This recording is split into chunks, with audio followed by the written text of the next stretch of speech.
film ya, cari film, tugasnya individu ya. Silahkan ditulis title-nya, judulnya film apa, kemudian di situ adakah gambaran kebebasan, adakah gambaran kesewenang-wenangan, ya. Tugasnya nanti di-upload di Healthy minggu depan.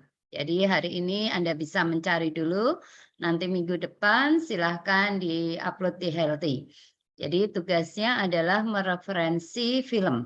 Anda cari film, boleh film Korea, boleh film India, boleh film Indonesia, film dari Amerika, boleh bentuknya kartun, boleh juga bentuknya animasi, boleh film Jepang, apa saja ya, tetapi harus ada judulnya, kemudian deskripsi dari film tersebut, dia menceritakan apa, kemudian baru Anda lihat kebebasannya ada di mana, kesewenang-wenangannya ada di mana, kemudian poin yang ketiga, komentar Anda. Bagaimana Anda sebagai seorang bidan Indonesia melihat tema atau sinopsis dari film tersebut. Baik, hari ini saya mungkin tidak sampai full jam 1 ya, nanti kita sampai jam 12.30, 12.40 ya, karena ada beberapa hal yang bisa kita lanjutkan, demikian juga karena masih bulan puasa sehingga jam pertemuannya adalah 40 menit ya. Karena kita SKS-nya dengan praktikum, silahkan nanti praktikumnya mereferensi film apa yang Anda suka. Oke, kita akan membahas tentang kebebasan dan kesewenang-wenangan yang ada hubungannya dengan pendidikan karakter. Nah, di pendidikan karakter tentu saja kita akan memulai lagi mengingatkan kembali bahwa yang dimaksud karakter seseorang adalah nilai individu. Nilai dasar artinya nilai kepribadian yang dimiliki setiap orang. Nah, nilai dasar atau perilaku individu ini tentu saja dipengaruhi dari beberapa faktor. Antara lain faktor keturunan herediter, ya. Herediter, hereditas itu kata lain dari keturunan. Di mana pengaruh lingkungan atau keturunan ini akan membentuk karakter kita. Jadi misalnya di keluarga itu orangnya ceria, maka karakter yang akan dibentuknya seperti itu, ya. Di situ keluarganya selalu berantem, maka karakter yang akan tumbuh pada anak ini adalah karakter bagaimana dia menjadi seorang pemberontak, ya. Ada juga karakter di mana demokratis, di mana keluarga itu demokratis, maka itu akan membentuk karakter seseorang. Nah, selain dipengaruhi oleh herediter atau keturunan, artinya perilaku dari orang tua, kita bisa lihat juga dari lingkungan. Mungkin dari faktor keluarga, keluarganya baik, keluarganya kusuk untuk berdoa. Tetapi ketika dia keluar dari rumah, lingkungannya sudah berbeda. Lingkungannya adalah lingkungan ya free sex.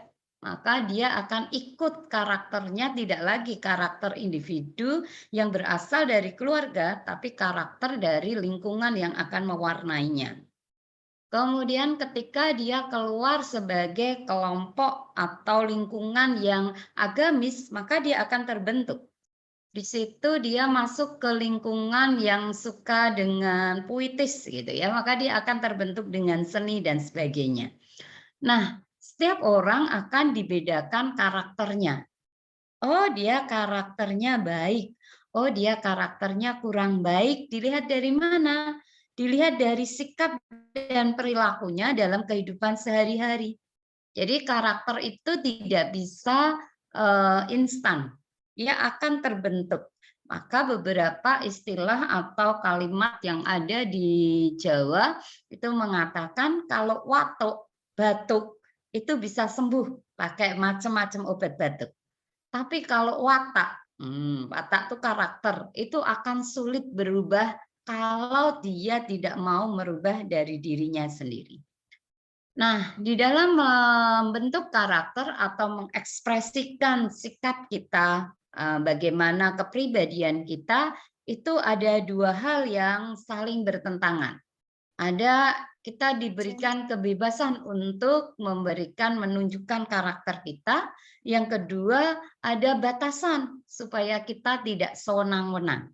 Ya, dikatakan bebas ini beberapa penelitian pendapat dari para ahli. Salah satunya adalah dari Albertus, ini mengatakan bahwa kalau orang itu bebas secara karakter itu bagaimana? Yang pertama, dia tahu bahwa nilai-nilai yang baik itu yang akan diambil. Ketika ada nilai budaya, ada perilaku yang tidak baik, akan dihindari. Ini adalah kebebasan bagi kita. Kita bebas memilih, oh ini loh nilai yang baik, oh ini loh nilai yang kurang baik. Kemudian yang kedua adalah nilai yang luhur. Luhur itu berarti baik, artinya memang secara norma dari turun-temurun orang mengatakan bahwa itu baik. Misalnya suka memberi. Nah, suka memberi ini salah satu bentuk karakter yang memiliki sifat luhur. Yang ketiga adalah kita bebas untuk memperjuangkan apa yang sudah kita miliki. Ya, kemudian apa yang akan kita lakukan kepada seseorang, kepada kelompok, dan kepada Tuhan. Itu adalah kebebasan kita. Jadi kalau di Indonesia kita mengenal ada 6 agama. Ya, jadi ini adalah hal penting, fundamental bagi kita. Kita harus paham bahwa negara kita memang negara berbineka, negara dengan berbagai perubahan, perbedaan warna, corak, ya, baik itu dilihat dari suku, dilihat dari bahasa, dilihat dari ras, dilihat dari agama, budaya, pendidikan akan berbeda sekali. Nah, pendidikan karakter ini memberikan kesempatan Anda untuk memilih bagaimana kita memilih untuk beribadah. Jadi setiap orang mempunyai hak untuk melakukan ibadah. Ya, jadi sama seperti hari ini. Bagi teman-teman yang saat ini sedang beribadah puasa, dipersilahkan. Ya, diberikan kebebasan dan kita mengatur waktunya adalah sesuai dengan kesepakatan. Ya, jadi bukan terus kita semena-mena juga. Wah, saya kan puasa, jadi nggak boleh kuliah, Bu, nggak boleh lakukan aktivitas apapun. Itu adalah pilihan. Ya, jadi pilihan yang terbaik adalah ketika kita bisa memilih mana yang baik, mana yang tidak baik, mana yang luhur, mana yang tidak. Ya, oke. Kemudian kebebasan karakter itu memang dimiliki oleh setiap individu berbeda. Ada yang karakternya baik, ada yang kurang baik, ada yang tidak baik. Tadi sudah kita sebutkan bahwa individu itu bukan suatu benda, tetapi individu itu adalah makhluk yang paling tinggi, ya, makhluk yang paling memiliki segala kemampuan. Bedanya manusia dengan hewan dan tumbuhan adalah dia punya akal pikir. Kalau hewan, dia pernah lihat itu di dunia fantasi atau di kebun binatang, ada ikan, ada pesut yang bisa menghitung gitu ya, ada berang-berang yang bisa bawa barang gitu ya. Itu bukan karena kepandaian, tetapi dia intuisi karena kebiasaan. Tetapi berbeda dengan manusia.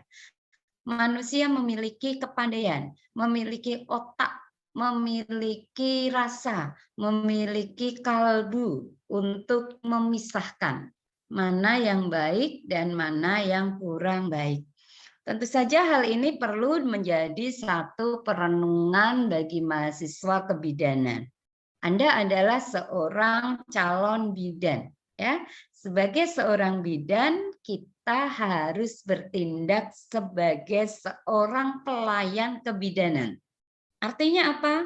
Ketika nanti kita akan memberikan asuhan kebidanan, kita akan mencirikan, kita akan memperlihatkan karakter bidan Indonesia adalah karakter bidan yang hebat, karakter bidan yang bisa dicontoh. Dari mana kita bisa melihatnya? Dilihat yang pertama adalah dari jati dirinya, dari kualitas batiniahnya. Jadi ketika menjadi seorang bidan, jangan memiliki negative thinking. Ada pasien datang masih anak-anak hamil, langsung saja kita bilang, wah dia pasti habis diperkosa. Padahal belum tentu juga, bisa juga karena suka dengan suka, ya. Kemudian kita harus juga memiliki karakter yang baik di dalam berpikir. Apa yang harus kita perbaiki di dalam berpikir? Berpikir yang baik adalah berpikir yang positif, yang selalu maju ke depan. Jangan selalu melihat ke belakang. Naik motor, ada spionnya, ada. Boleh lihat spion terus? Nggak boleh. Nanti kecemplung kita. Ya, jadi hanya untuk melihat sesekali dan waspada, tapi kita harus maju. Kemudian kita harus mempunyai sikap dan perbuatan yang dilahirkan dengan baik. Contohnya apa? Ketika kita mendapatkan pasien, kita tidak akan memilih-milih. Oh, ini orang kaya, maka kita layani 1 jam. Oh, dia orang miskin, paling nggak bisa bayar nih, 5 menit selesai. Ada apa, Bu? Oh ya, sudah suntik pulang. Nggak boleh gitu, ya. Kemudian juga ketika kita memiliki karakter yang baik sebagai seorang bidan, kita harus bisa bekerja sama. Kenapa? Karena bangsa Indonesia terkenal dengan sifat gotong royong, sesuatu ikatan yang akan membangun suatu bangsa kita untuk saling mengerti, saling merasakan, dan saling memahami. Nah, ketika kita tidak memiliki lagi rasa gotong royong, tidak ada perasaan empati, tidak ada lagi perasaan untuk merasakan ikut berbelasungkawa, untuk bersimpati. Nah, ini berarti secara karakter kita memiliki kekurangan. Selanjutnya, kalau kita mau lihat lebih lanjut lagi, apa sih bentuk dari nilai-nilai yang baik dari budaya karakter? Dari Kementerian Pendidikan Nasional itu ada 18. Nah, Anda silahkan lihat, Anda cek ada berapa karakter yang baik dari Anda. Apakah Anda sudah religius? Nah, pengertian religius ini adalah Anda melaksanakan ajaran Anda, tetapi Anda harus toleransi dengan agama yang lain. Hidup berdampingan, ya. Karena apa? Karena saat ini kita lihat banyak sekali intoleransi, banyak sekali tentang agama-agama yang lebih ke arah radikal. Nah, ini yang perlu Anda batasi, ya, mana yang harus saya pilih, ya. Kemudian yang kedua adalah jujur. Jujur itu dalam perkataan, dalam perbuatan, dalam melakukan tindakan. Ya, misalnya hari ini tadi saya tanya, siapa yang hari ini nggak masuk? Masuk semua, Bu. Ya, itu semuanya kembali ke hatimu. Apakah ada yang nggak masuk? Apakah ada yang izin? Nah, ini adalah mengajarkan tentang kejujuran. Kemudian toleransi. Toleransi itu tidak hanya dalam agama, tetapi juga ketika berpendapat. Misalnya apa? Ketika akan bertanya, silahkan bergantian. Ketika antri, ya budaya antri gitu, beli tiket, mau naik pesawat, naik kereta, nah itu ada budayanya, toleransi. Kalau Anda pernah naik BRT, itu di sana ada gambar, gitu ya. Ada tempat khusus untuk difabel, khusus untuk lansia, khusus untuk ibu yang hamil. Nah, sekarang masuk ke hatimu. Pada waktu naik BRT, penuh sesek, ada kursi kosong, dan ada seorang nenek. Apa yang kamu pilih? Apakah kamu yang langsung duduk? Ataukah Anda memberikan kesempatan pada nenek tersebut untuk duduk? Nah, ini adalah pembentukan karakter dan budaya yang baik. Kemudian disiplin. Nah, disiplin ini berhubungan dengan tata tertib. Sebagai mahasiswa, tata tertibnya apa? Tertib mengikuti perkuliahan. Ketika perkuliahan, ya namanya saja daring, wajib untuk membuka Zoom. wajib membuka kamera karena itu adalah perkuliahan. Ya, kalau Nyelan tidak membuka kamera di perkuliahan saya berarti saya tulis tidak hadir, ya, atau hadir tapi tidak aktif.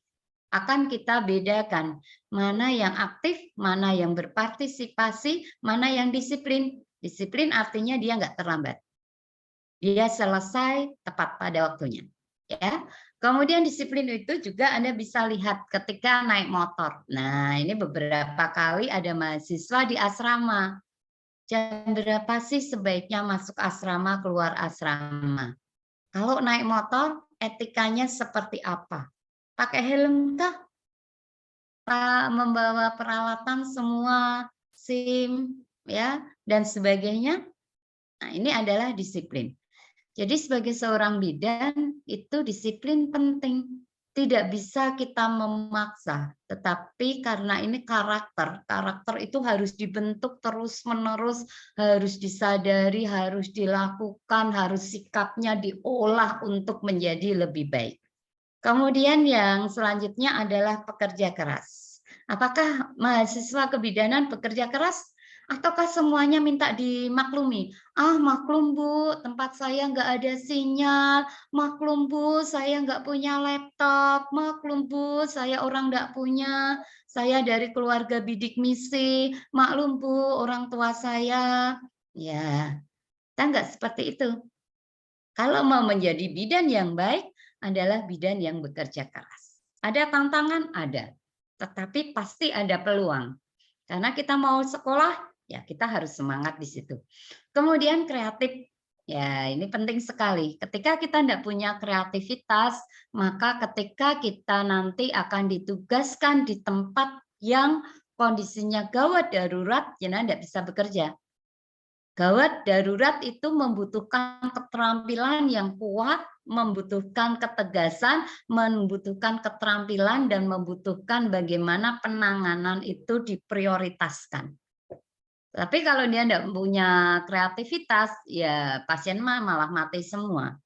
Karena apa? Tidak ada alat pacu jantung. Kenapa dia tidak melakukan sendiri? Oh, nggak ada obat-obatan jenisnya yang paten. Kenapa nggak pakai obat generik? Nah, ya, jadi ini kreativitas itu perlu dikembangkan. Tentu saja kreativitas ini masih dalam satu koridor atau satu bentuk aturan undang-undang kebidanan. Kalau kita sudah melanggar, ya berarti kita sudah tidak menjadi karakter bidan yang baik. Kemudian bidan yang mandiri. Nah, ini penting. Menjadi bidan yang mandiri ini penting. Kenapa? Karena kadang-kadang pada kondisi tertentu kita akan terlepas. Kita akan harus menentukan sendiri. Misalnya kita mau nolong persalinan. Ternyata nggak ada orang, ya karena kita bidan, ya kita harus bisa mandiri untuk melakukan. Apakah mandiri itu segala sesuatunya harus sendiri sampai selesai? Tidak.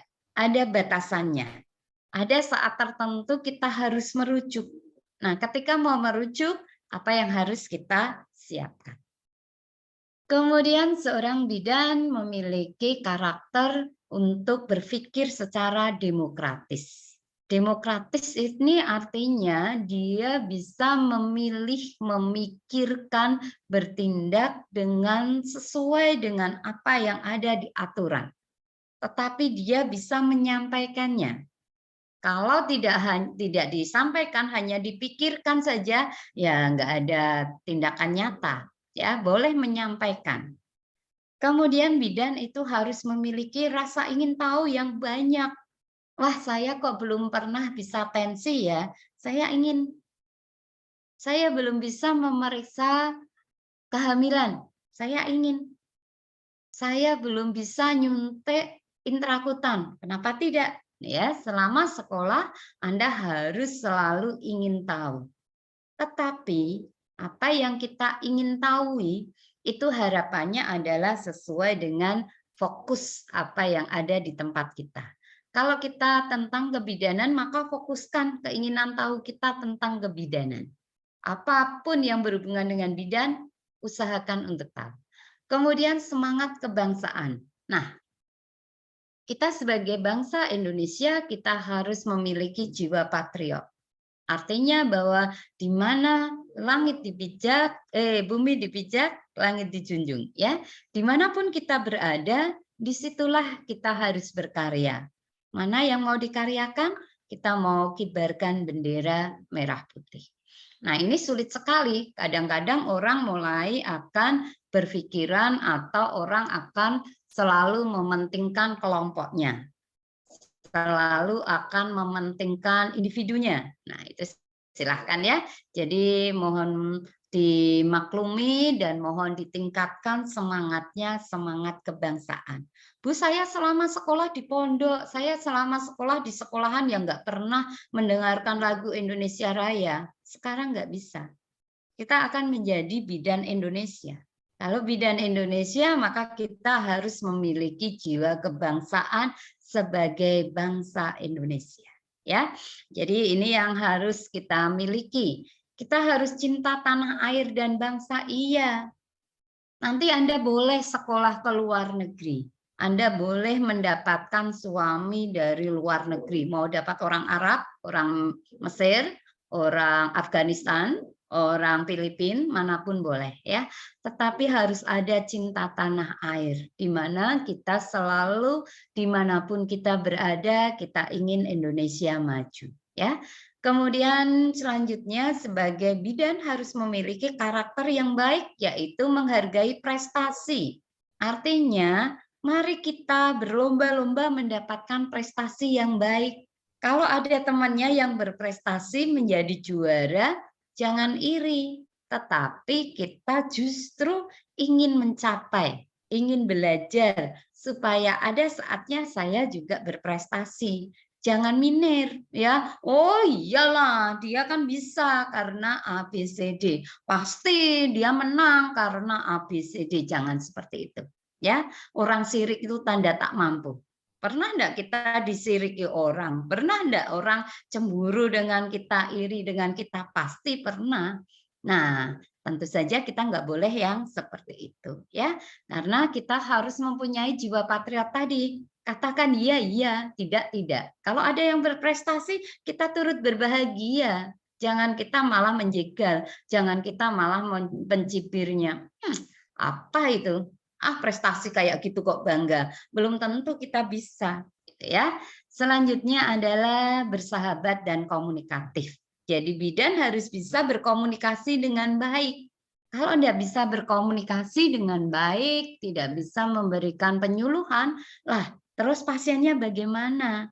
Karena pasien datang ke kita, mereka beranggapan kita lebih pintar, kita lebih mampu, ya. Jadi belajar berkomunikasi. Kenapa kita harus bersahabat? Satu orang sahabat itu lebih penting daripada 1000 musuh, gitu ya. Ketika kita punya sahabat, maka kita akan mendapatkan hidup itu lebih nyaman. Beberapa saat yang lalu saya mendapat tugas ke luar kota untuk melakukan supervisi gitu ya.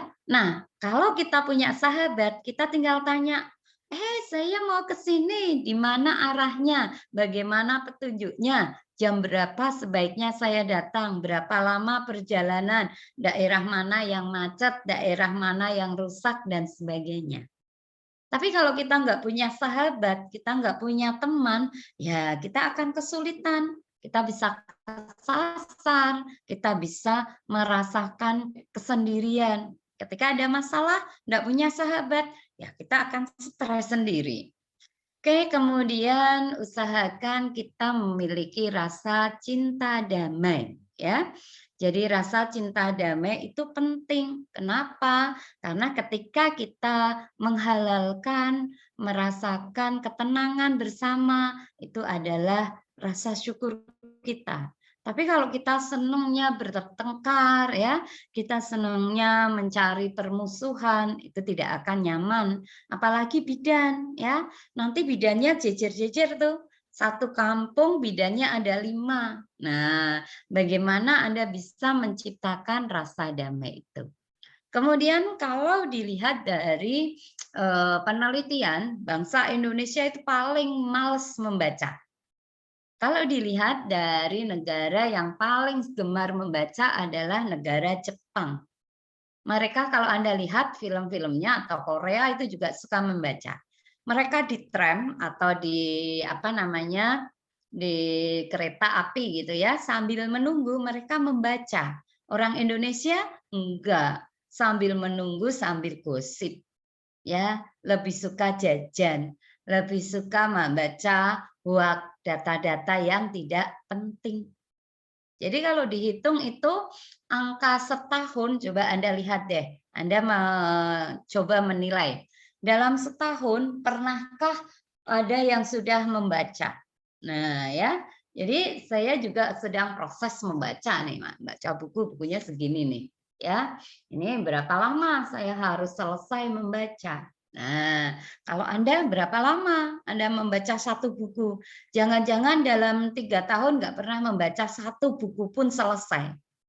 Ini yang perlu ditambahkan. Karena, literasi itu penting. Kita tidak akan mendapatkan informasi kalau kita tidak pernah membaca. Perpustakaan ada, tapi kalau ke kampus yang dikunjungi adalah supermarket dan alun-alun. Siapa yang berkunjung ke Mas Prina? Siapa yang sudah berkunjung ke e-jurnal kita, Midwifery Care Journal? Silahkan berkunjung ke Mikaju. Karena Mikaju ini adalah jurnal yang kita miliki. Jangan kalau punya waktu hanya lihat gosip, lihat Shopee, lihat Tokopedia saja ya. Tetapi karena kita sebagai seorang bidan harus gemar membaca. Kemudian peduli lingkungan. Nah, sekarang ini masanya masa pancaroba. Banyak sekali orang yang mengalami berbagai permasalahan karena bencana alam. Ada banjir, ada tanah longsor. Kalau di Jambi karena daerahnya gambut, berarti di sana ada pembakaran hutan, ada polusi gitu ya. Nah, ini bagaimana kita peduli dengan lingkungan? Sampah tidak terlalu jauh. Jadi ketika saya ikut perkuliahan tentang studi perbandingan di pendidikan daerah Irlandia maupun di Jepang, itu mereka sampai dengan SD tingkat 3, SD kelas 3, mereka diajarkan tentang tata cara kehidupan. Jadi kalau pernah lihat film Korea, film animasi Jepang gitu ya, anak-anak SD, anak-anak PAUD, mereka punya jadwal untuk membersihkan kamar mandi. Mereka harus meletakkan benda-bendanya di tempat semula. Mereka harus bisa makan sendiri. Kalau lihat di Indonesia, ya buang sampah, wah kalau Indonesia paling jorok ya. Kita lihat belum lama ada media sosial mengatakan bahwa sekarang titik nol rencana ibu kota Indonesia sudah dipenuhi sampah. Orang-orang yang foto di titik nol itu mereka sambil buang sampah. Nah, ini adalah perilaku yang kurang baik. Baik kepedulian sosial, bagaimana Anda di masa-masa bulan Ramadan ini Anda bisa berbagi, Anda bisa merasakan peduli terhadap orang lain ya. Kemudian juga memiliki rasa tanggung jawab. Tanggung jawab itu tentu saja kepada diri sendiri, tanggung jawab kepada keluarga, tanggung jawab pada masyarakat dan tanggung jawab kepada Tuhan, ya. Nah, sekarang kita melihat kebalikannya. Kalau tadi adalah hal-hal yang baik, hal-hal yang harus kita lakukan. Sekarang kita akan melihat tentang kesewenang-wenangan. Dikatakan sewenang-wenang itu bila kita melakukan sesuatu di luar hak kita, di luar kewajiban kita, di luar undang-undang. Ya, seperti di negara kita adalah negara demokrasi, kita bebas memilih. Nah, sekarang tergantung apakah orang-orang yang sudah kita pilih di anggota dewan, mereka sewenang-wenang enggak? Oh, ternyata ada yang sewenang-wenang. Ada yang menggunakan uang rakyat untuk kegiatan pribadinya. Ada yang menggunakan jabatannya untuk mendapatkan hal-hal yang lain. ya. Belum lama ada kasus yang namanya trading yang binomo itu ya. Jadi ya hampir mirip dengan perjudian. Ternyata banyak yang terkena ya. Nah, ini adalah kesewenang-wenangan. Dia tahu, oh kalau saya memainkan, karena prinsipnya itu judi, yang bisa memenangkan adalah yang memiliki program itu. Tentu saja dia akan memilih untuk memenangkan diri sendiri. Kemudian di dalam demokrasi kita tidak hanya sebagai objek, tapi kita juga menentukan, ayo siapa yang akan menjadi anggota legislatif. Bidan boleh enggak jadi anggota DPR, DPRD boleh ya. Saat ini ada anggota DPR nasional, DPR yang ada DPR RI dari perawat.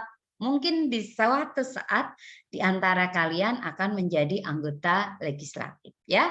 Silahkan, tetapi usahakan Anda bersifat adil, jujur, tidak sewenang-wenang ya. Kemudian bisa juga bahwa demokrasi ini harus memperhatikan hak dan kewajiban. Kita memiliki hak dan kita memiliki kewajiban. Jangan kewajibannya tidak dilakukan, haknya dituntut. Ya, jadi harus seimbang. Oke, kemudian kewajiban itu harus kita lakukan, kemudian hak pasti akan kita dapatkan.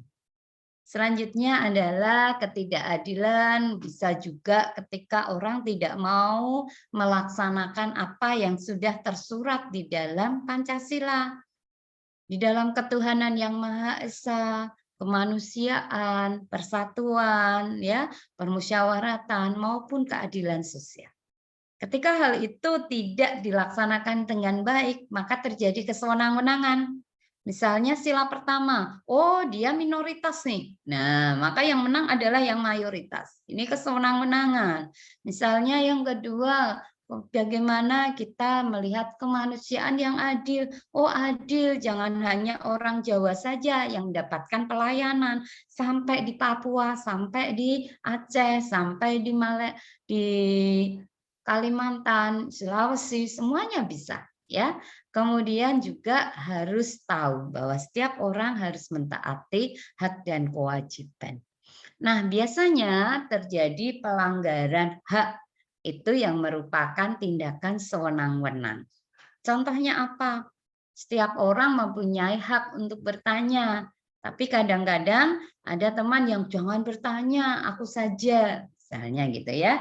Setiap orang punya hak untuk dipilih menjadi anggota DEMA, menjadi pengurus dari Ikatan Bidan. Nah, tentu saja melalui mekanisme. Oke, ini adalah bentuk-bentuknya. Jadi yang penting kalau kesewenang-wenangan artinya dia melanggar hak seseorang dan tidak memenuhi kewajibannya. Nah, ini adalah slide terakhir di mana kami berharap bahwa dengan pendidikan karakter yang baik ya, saya saja belum selesai mengajar pendidikan karakter, sudah banyak yang kameranya sudah mati ya, sudah ada yang kameranya ada, orangnya nggak ada ya. Nah, ini sangat memprihatinkan karena tadi saya juga sudah sampaikan di awal bahwa kita perkuliahan sudah saya berikan waktu untuk beribadah. Kita sudah toleransi tadi 15 menit ya. Kemudian tadi juga sudah saya sampaikan untuk silahkan on kamera karena kita hanya sampai di jam-jam lebih 40 ya. Saya kira itu untuk hari ini. Saya merasakan bahwa hari ini saya belum berhasil membentuk karakter Anda. Anda bisa lihat di Zoom, Anda bisa melihat berapa banyak dari antara teman-teman yang belum tampak. Ya, Anda bisa melihat bagaimana karakter mereka. Sebelum Anda menilai karakter orang lain, silahkan nilai karakter individu, mana yang harus diperbaiki, mana yang harus ditingkatkan, kemudian Anda bisa mengaplikasikannya, Anda melihat, membandingkan karakter individumu dengan film-film yang Anda miliki.